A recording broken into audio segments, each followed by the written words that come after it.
हम उस खबर का विश्लेषण करने जा रहे हैं जिसमें बात भारत में जारी उस एआई महाकुंभ को लेकर होगी, यानी इंडिया एआई इम्पैक्ट एक्सपो 2026 की होगी, जिसका उद्देश्य भारत के लिए क्या रहने वाला है। इसके बारे में आज खुद प्रधानमंत्री मोदी ने अपने एक एक्स पोस्ट के जरिए किसी को बताया है। एआई का सर्वजन हित में इस्तेमाल होगा, प्रधानमंत्री मोदी ने कहा। इसके तहत इंटेलिजेंस, तर्कशीलता और डिसीजन मेकिंग एबिलिटी से टेक्नोलॉजी को जन जन तक पहुंचाना, जिम्मेदारी और नैतिकता यानी एआई का विकास महत्वाकांक्षा और जिम्मेदारी दोनों के साथ करना, भारतीय प्रतिभा और क्षमता यानी भारतीय इनोवेटर्स, रिसर्चर और युवा एआई के फ्यूचर को ग्लोबल गुड के लिए शेप अप करना, एआई फॉर ऑल यानी एआई को अफोर्डेबल, इंक्लूसिव और ट्रांसपेरेंट बनाना, स्टार्टअप्स के साथ साथ इंटरैक्शन में made in India, made for the world के लिए जिस पे फोकस किया गया। तो कुल मिलाकर के इस सम्मेलन का उद्देश्य ये पता लगाना है कि एआई का इस्तेमाल आम जनमानस और दुनिया के लिए कैसे किया जा सकता है, जिसमें भारत का रोल बेहद खास हो जाता है। 20 फरवरी को इस एआई महाकुंभ का समापन होगा, लेकिन उससे पहले जिस टारगेट के साथ ये समिट जारी है उससे इतना तो तय है कि आर्टिफिशियल इंटेलिजेंस का इस्तेमाल किस तरीके से दुनिया की बेहतरी के लिए होगा। इसका एक पूरा का पूरा रोड मैप इस समिट के जरिए निकलता हुआ दिखाई देगा। एक इंटरव्यू में प्रधानमंत्री मोदी ने एआई को लेकर के कुछ बातों को भी साझा किया। कुछ पॉइंट्स के जरिए हम आपको जल्दी से वो बताते हैं। इस इंटरव्यू का पहला पॉइंट, तकनीक मानव सेवा के लिए बनी होती है, उसको रिप्लेस करने के लिए नहीं। दूसरा पॉइंट जो पीएम ने कहा है अपने इंटरव्यू में, हमारा विजन एकदम साफ है, एआई का इस्तेमाल ग्लोबल डेवलपमेंट के लिए है, लेकिन ह्यूमन सेंट्रिक रहते हुए ये डेवलपमेंट हो।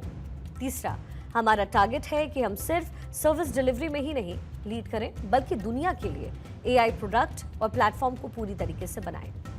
प्रधानमंत्री मोदी ने अपने इस इंटरव्यू में कहा है कि निजी तौर पर मैं एआई को फोर्स मल्टीप्लायर के तौर पर देखता हूं, जो कि कठिन काम को बड़े आसानी से करेगा।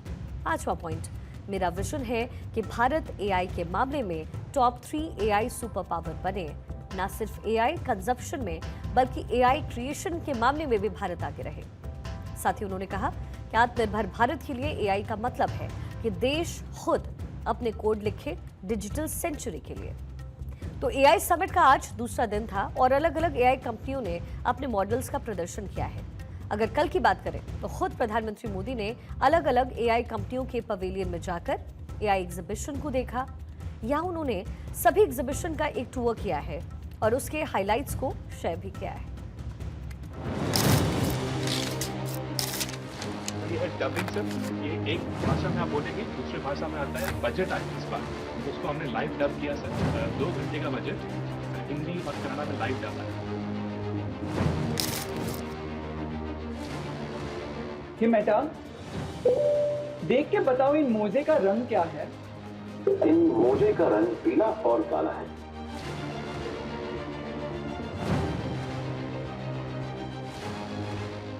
हम भारत का पहला voice to voice model launch कर रहे हैं और ये मॉडल लोगों को उनकी स्थानीय क्षेत्रीय भाषाओं के माध्यम से प्रौद्योगिकी का उपयोग करने में सक्षम बनाता है। ये प्रोडक्ट ब्रेन के अंदर हम डालते हैं, बिल्कुल स्कल के पास। बाहर से ये अटैचमेंट होता है, ये इलेक्ट्रिक सिग्नल ब्रेन को देता है और फिर वहाँ से एआई प्लेटफॉर्म से डेटा से लेकर वो बात करना फिर से सीखते हैं और बोलना फिर से सीखते हैं। 3 साल हो गए, सुना नहीं था। अभी संगीत वगैरह समझने आना लगा। ट्रैफिक में स्पीड को वायोलेशन का है, उसका काम बुक करने की नहीं है, और वो भी 230 किलोमीटर पर आवर की स्पीड से वो कैप्चर कर सकते हैं। पहले 120 वॉट का डेटा सेंटर बनाएंगे और फिर 1 साल में अपन 10 गुना उसका कैपेसिटी कर देंगे गीगावाट। ये मॉडल इंडिया के लिए बने होंगे, hosted in India, stored in India. India AI impact summit 2026 का आज का दिन खासा हलचल भरा रहा। आज का दिन मुख्य रूप से एआई को किस तरीके से आम जिंदगी में इस्तेमाल किया जाए और वैश्विक साझेदारी पर केंद्रित रहा है।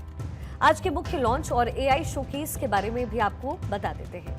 हेल्थ केयर सेक्टर में 2 बड़े इनिशिएटिव लॉन्च किए गए, जिसपे strategy for artificial intelligence in health care for India यानी कि SAHI साही, दूसरा benchmarking open data platform for health AI यानी BODH यानी बोध को केंद्रीय मंत्री जेपी नड्डा ने लॉन्च किया है। सॉवरेन एआई मॉडल्स पर भी फोकस है, जिसमें सर्वम एआई यानी भारत जेन, जिसे IIT मुंबई ने बनाया है, जिसे स्टार्टअप ने वर्नाकुलर लैंग्वेज यानी कि स्थानीय भाषा में एआई टूल्स को शोकेस किया।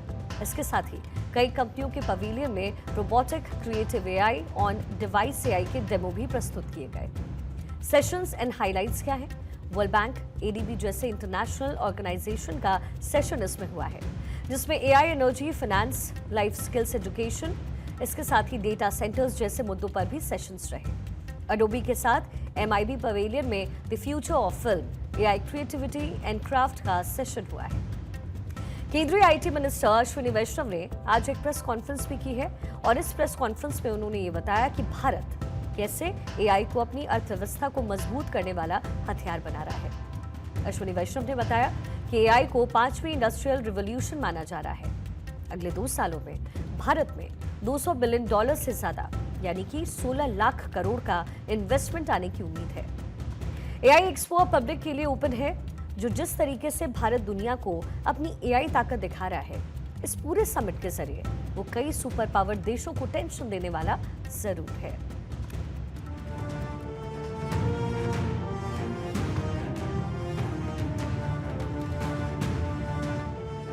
हमारा ये प्रोडक्ट उनको बच्चों से बातें करता है, बच्चों की बातें समझता है, बच्चों को सिखाता है और उनके डेवलपमेंटल मैट्रिक्स उनके माता पिता और शिक्षकों तक रिपोर्ट भी करता है।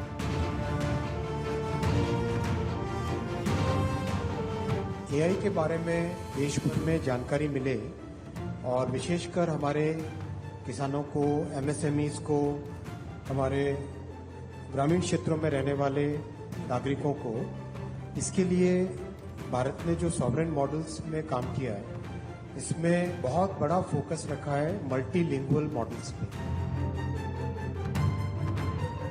जिसके बेसिस पे हम हर कॉल और हर SMS को स्कैन करते हैं और उस टाइम पे जब फोन पे लैंड होता है तो उस पर हम एयरटेल वार्निंग, स्पैम या स्कैम दिखाते हैं। भारत की जो भाषाएं हैं और विशेषकर जो बोलियां हैं, उन बोलियों में भी बहुत अच्छे से एआई का प्रसारण हो सके, एआई के बारे में जानकारी मिल सके और एआई का उपयोग करके उन बोलियों में भी सॉल्यूशंस क्रिएट किए जा सके, वो एक बहुत बड़ा फोकस रखा है एआई मिशन का। और एआई के आने के बाद उनके काम में कितना फर्क आया होगा, स्पीड और क्वालिटी बहुत इम्प्रूव होगा।